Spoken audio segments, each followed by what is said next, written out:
Yes, boys, what's going on? Welcome back to the channel, and this time we've got a bit of a different video for you. I made one on the fitness and sharpness last year, so I've decided to do the same again this year because I seem to have found the sweet spot at the moment where I'm actually not really having to care about the fitness and sharpness at any stage of my career mode. So I'm going to talk you through how I have done that. Now, obviously, a lot of this is going to be personal preference upon how deep you want to dive into the training plans or how little you want to dive into the training plans.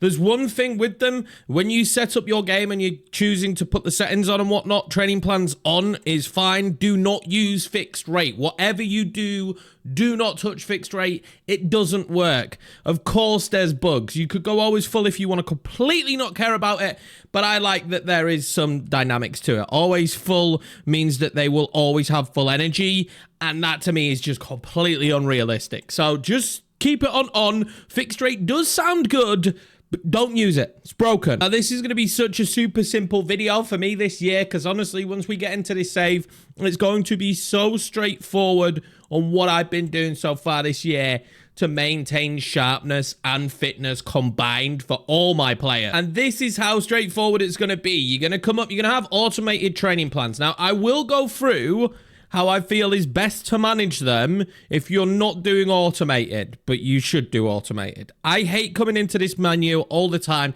every other game, trying to sort players out. But this is basically the premise of what we did in the past. You would go for energy focused. This was my preference. For players who were playing in the starting 11, I would apply for everybody in the starting 11, and they would be energy focused because they're going to be playing all the football. And then the bench and everybody else, I would just go performance focus, and I would apply that for all the subs and reserves. That's it. As straightforward as that. That is how we did it in the past, and it works. It worked a treat. You'd have to go in sometimes and edit some of the players, but in general, the premise of this will probably work again this year, but it's not the way I've been doing it. Now, this automated stuff that's in the game this year, this is a lifesaver for some of these things that are in the game, you know, that are just super boring, and in my opinion, the performance and energy thing, the training thing, is actually a really boring mechanic.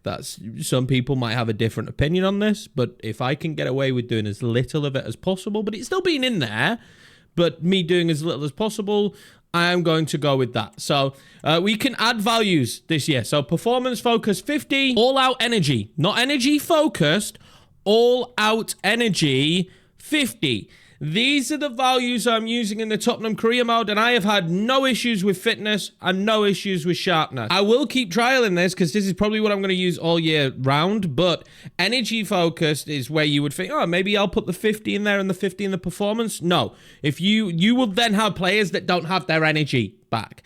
I don't know why, but I just think if you value always having your players available, once you've got the sharpness to a certain level, the performance focus will take care of that. The games will take care of that. You don't really have to stress about it too much to ever use all-out performance, in my opinion. But all-out energy is super important, because if you want players back in time for the next game, you know, when you've got these weeks where there's only 2 days or 3 days in between games, this all-out energy below 50 is going to be a lifesaver. You should near enough, I'm not going to say it's a guarantee, but you should near enough always have your players available. And as you start moving through the season, you will always have them with full sharpness. I've set these values now, and we'll confirm them. And I'm just going to sim forward a little bit with this Newcastle save that I've started and show you that this is the factors that we're going to have. Do you know what I'm noticing as well here as I sim forward? That the sim this year is actually really slow. So when we go into a rebuild,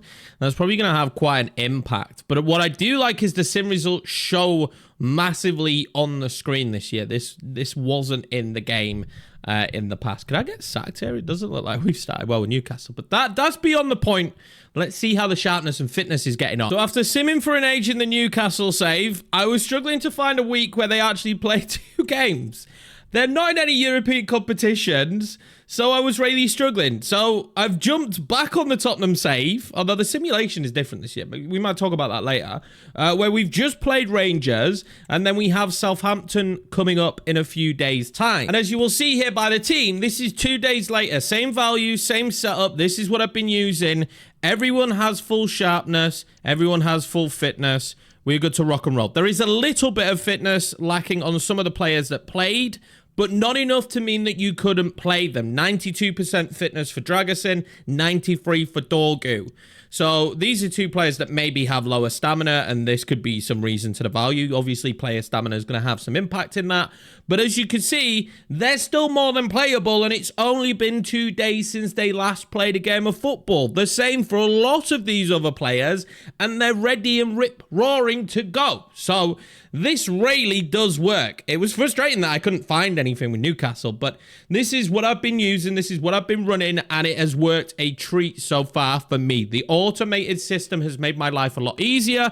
I'm enjoying it. I don't really have to care as much about the energy and the sharpness, but I do want to sometimes have a little bit of dip in energy. That's the only thing I would say with this. I would like the energy maybe to dip a little bit more, because you're not going to be forced into rotating the team much with this. I'm going to be honest with you. If you play like this, you're very rarely going to have to rotate the team, because your best 11, they're always going to be good to go. And that is a problem. But that's going to be it for this video. I just wanted to share what I've been doing that has helped me, and people ask these questions, so it makes sense for me to do a video on them. Thank you very much for the support, boys. If you want to see some career mode content, go and check out the Spurs career mode. We are flying at the minute. I'm absolutely loving it. But take care. I appreciate you all, and I'll see you for the next video you watch.